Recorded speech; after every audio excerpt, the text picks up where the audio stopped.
Friends, संविधान सभा के गठन के बाद कुछ आलोचक मानते थे कि जो संविधान सभा है ये एक संप्रभु निकाय नहीं है। इससे जुड़े हुए कई विवाद उन्होंने सामने रखे और तर्क देते हुए कहा कि जो संविधान सभा है संप्रभु निकाय नहीं है और कभी भी ब्रिटिश गवर्नमेंट संविधान सभा को विघटित कर सकती है। तो आखिर ऐसा उन लोगों ने क्यों कहा, क्या तर्क दिए और संविधान सभा से रिलेटेड क्या विवाद उत्पन्न हुए थे, और हम यह भी जानेंगे कि किस हद तक के हम संविधान सभा को संप्रभु निकाय नहीं कह सकते। इस सब के बारे में आज के वीडियो में हम समझेंगे।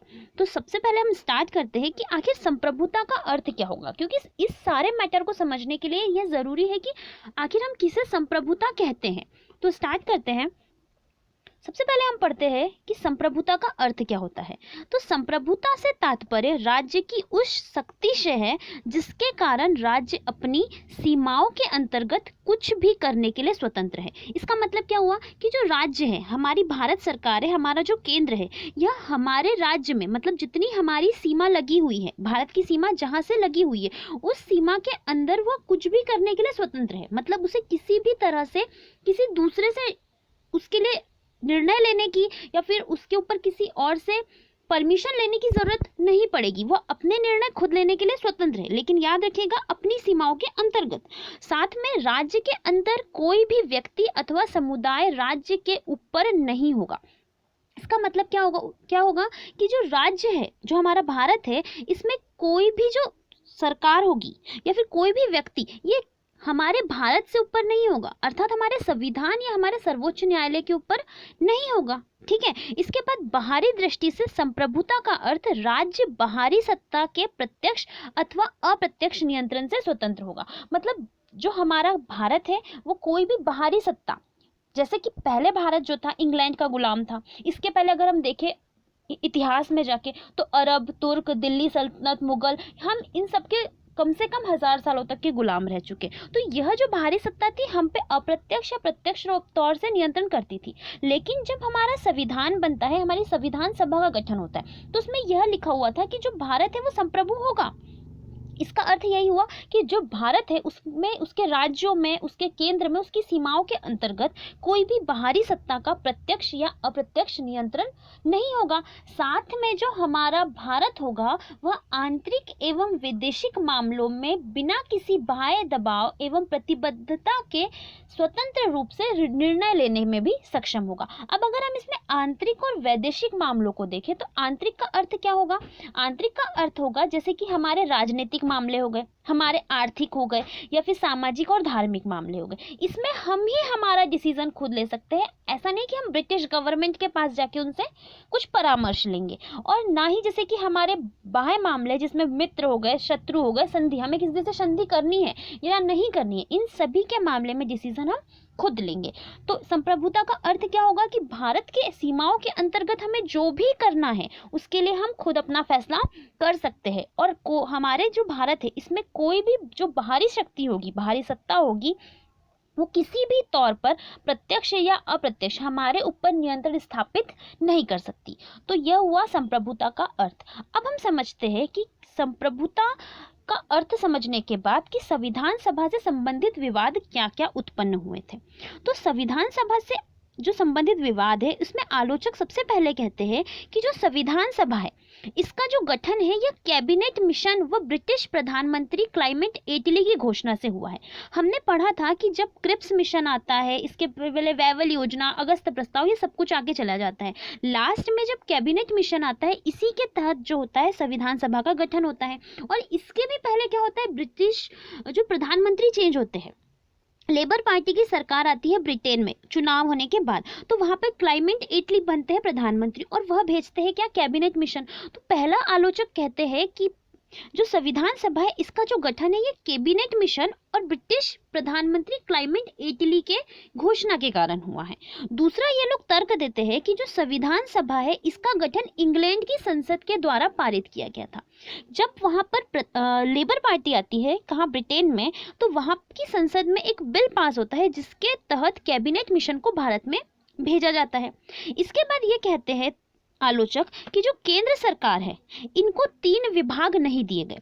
जब 2 सितंबर 1946 को अंतरिम सरकार का गठन किया जाता है भारत में, तो भारत की गवर्नमेंट को 3 विभाग नहीं दिए जाते। कौन सा? प्रतिरक्षा, विदेश और संचार। तो इसके आधार पर आलोचक कहते हैं कि जब यह 3 विभाग, 3 महत्वपूर्ण विभाग जब संविधान सभा को या फिर हमारी अंतरिम सरकार है इनको नहीं दिया गया है, तो हम कैसे मान ले कि जो भारत है यह संप्रभु निकाय है, या संविधान जो है हमारा संप्रभु निकाय है। चौथा जो तर्क देते हैं वह ये देते हैं कि जो संविधान सभा का गठन है यह जनता द्वारा नहीं हुआ है। जैसे कि अगर अभी प्रधानमंत्री चुना जाता है या तो किसके द्वारा चुना जाता है? जनता के द्वारा चुना जाता है। तो यहाँ पर आलोचक कहते हैं कि संविधान सभा का गठन जनता के द्वारा नहीं हुआ है, बल्कि कुछ चंद लोगों के द्वारा संविधान सभा का गठन किया गया है। अब अगर कुछ चंद लोगों के द्वारा किया गया है तो हम ये तो नहीं कह सकते ना कि सारी की सारी जो जनता है भारत की वह इसमें शामिल थी या उनकी सबकी स्वीकृति इसमें जुड़ी हुई थी। तो इन सभी चारों आधारों को मिलाकर आलोचक कहते हैं कि जो संविधान सभा है ये संप्रभु निकाय नहीं है, और इसीलिए जो ब्रिटिश संविधान है, ब्रिटिश सरकार है, यह कभी भी संविधान सभा का विघटन कर सकती है। तो आई होप आपको ये समझ आया होगा कि किस तरह से इन्होंने 4 तर्क देके ये कहा कि जो संविधान सभा ये संप्रभु निकाय नहीं है।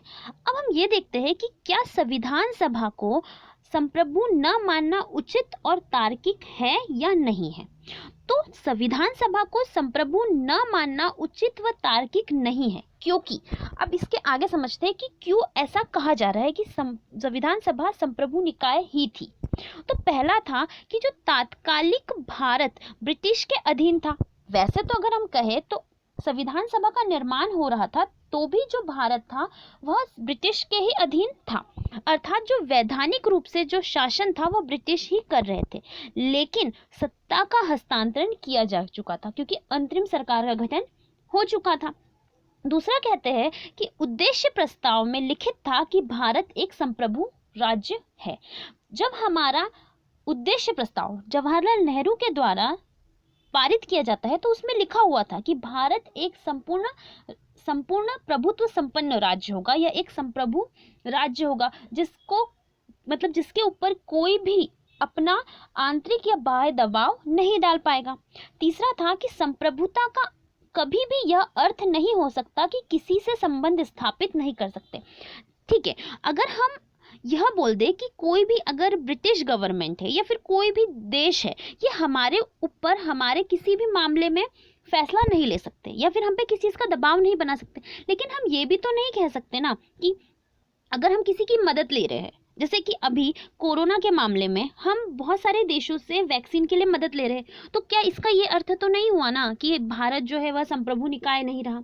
तो यहाँ हमें समझना चाहिए कि संप्रभुता का अर्थ क्या है। संप्रभुता का अर्थ है कि कोई भी देश हम पे दबाव नहीं बना सकता आंतरिक और बाह्य मामले के लिए, लेकिन हम किसी भी देश की अगर मदद लेते हैं खुद से तो इसका अर्थ ये बिल्कुल भी नहीं होगा कि भारत जो है ये संप्रभु निकाय नहीं रहा। तो इसको यह समझिए कि यहाँ पर संप्रभु निकाय है या नहीं है। तो संप्रभु निकाय का मतलब क्या हुआ कि भारत जो है किसी से भी मदद ले सकता है लेकिन कोई उस पर दबाव नहीं बना सकता है। तो इसका मतलब यह है कि जो संविधान सभा है ये संप्रभु निकाय थी, क्योंकि उद्देश्य प्रस्ताव में भी लिखा था कि भारत एक संप्रभु राज्य है, और साथ में हमारी प्रस्तावना में भी लिखा है कि भारत जो है वो संप्रभु राज्य है। तो आई होप आपका डाउट क्लियर हुआ होगा कि जो हमारी संविधान सभा है ये संप्रभु निकाय थी या नहीं थी। आज की वीडियो में इतना ही। Thanks for watching.